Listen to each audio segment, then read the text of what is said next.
Guys ചമ്മച്ചി ചക്കക്കൂട്ട ഉണ്ടാക്കിയ recipe കണ്ടാലോ? എന്നാൽ വാ.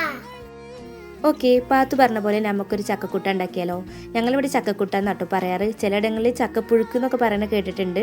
അപ്പോൾ അതിനായി ഞാൻ കുക്കറിൽ കുറച്ച് ചക്ക നുറുക്കിയെടുത്തിട്ടുണ്ട്. അതിലേക്ക് പാകത്തിന് ഉപ്പ്, കുറച്ച് മഞ്ഞൾപ്പൊടി, കുറച്ച് കുരുമുളകിൻ്റെ പൊടി ഇട്ടിട്ട് കുറച്ച് വെള്ളം ഒഴിക്കുക.